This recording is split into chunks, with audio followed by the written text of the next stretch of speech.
अगर चाँद पर लैंडिंग नहीं हो पाती तो फिर क्या थी सबसे बड़ी मुश्किल? इसरो चीफ एस स्वामीनाथन का खुलासा हुआ है। एस स्वामीनाथन का कहना है कि चंद्रयान-3 की सफलता पर इसरो चीफ एस स्वामीनाथन ने अपने वक्तव्य में प्रतिक्रिया दी। उन्होंने इस बात का खुलासा किया कि चाँद पर लैंडिंग नहीं, बल्कि इस मिशन में सबसे बड़ी मुश्किल कुछ और ही थी। क्या थी मुश्किल? चंद्रयान-3 ने 23 अगस्त की शाम 6:04 पर चंद्रमा के दक्षिणी ध्रुव पर सफलतापूर्वक सॉफ्ट लैंडिंग कर ली है। यह उपलब्धि केवल रूस, संयुक्त राज्य अमेरिका और चीन से ही मेल नहीं खाती, बल्कि भारत को वैश्विक अंतरिक्ष दौड़ में गौरव का स्थान मिल चुका है। चंद्रयान-3 को चंद्रमा तक की लगभग 4 लाख किलोमीटर की यात्रा को पूरा करने में 40 दिन लगे हैं।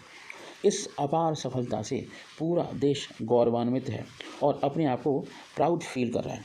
चंद्रमा-3 की सफलता पर इससे काफ़ी सारी प्रतिक्रिया आ रही और इसरो चीफ एस स्वामीनाथन ने पहली प्रतिक्रिया दी है। उन्होंने इस बात पर खुलासा किया है कि चाँद पर लैंडिंग नहीं, बल्कि इस मिशन में सबसे बड़ी मुश्किल कुछ और थी।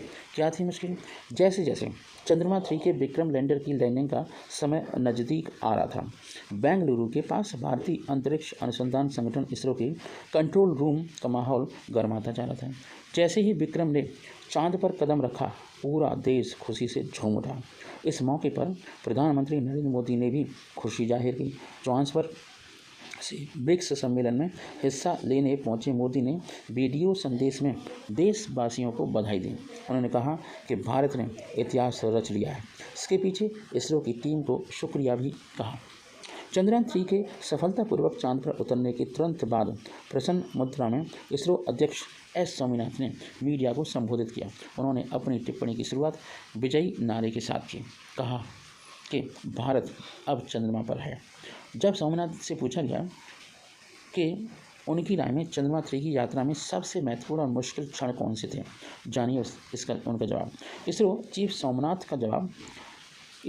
सोमनाथ ने कहा कि मिशन का सबसे कठिन हिस्सा लॉन्चिंग ही थी।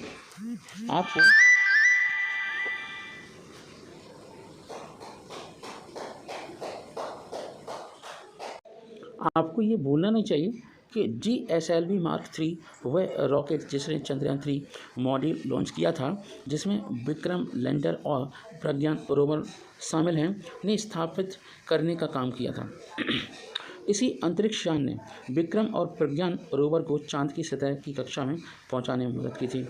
जब चंद्रयान-3 को मिली सबसे पहली सफलता, सोमनाथ ने कहा, चंद्रयान-3 1,33,500 किलोमीटर तक गया और ट्रांस लूनर इंजेक्शन, जो चंद्रमा के प्रक्षेप पथ पर एक अंतरिक्ष यान को स्थापित करने के लिए इस्तेमाल की जाने वाली एक प्रणोदक चाल है, चरण तक यह बहुत अच्छी तरह से चला।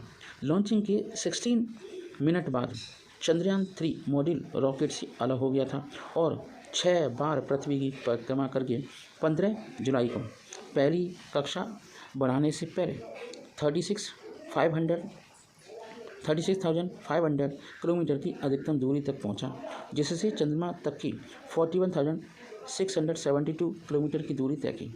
अब दूसरा और तीसरा महत्वपूर्ण क्षण, उन्होंने बताया कि दूसरी महत्वपूर्ण घटना चंद्रमा पर उतरना और कब्जा करना था। यदि आप इससे चूक जाते तो यान के चंद्रमा की सतह पर उतरने की संभावना खत्म हो जाती। फिर हम यान से पुनः संपर्क स्थापित नहीं कर सकते थे, या यूँ कहें कि मिशन पूरा नहीं हो पाता, असफल हो जाता। तीसरा महत्वपूर्ण क्षण लैंडर और ऑर्बिटर का अलग होना था, जो उचित समय पर हुआ। हमें यहाँ यह भी याद रखना चाहिए कि यह प्रक्रिया अंतरिक्ष में यान के कई दिन बिताने के बाद हुआ। सबसे अच्छी बात ये रही कि इस दौरान यान के सभी उपकरण बिना किसी समस्या और बाधा के निर्बाध काम कर रहे थे। गैरतलब है, विक्रम लैंडर, जिसमें प्रज्ञान रोवर है, 17 अगस्त को प्रपल्शन मॉड्यूल से अलग हुआ था।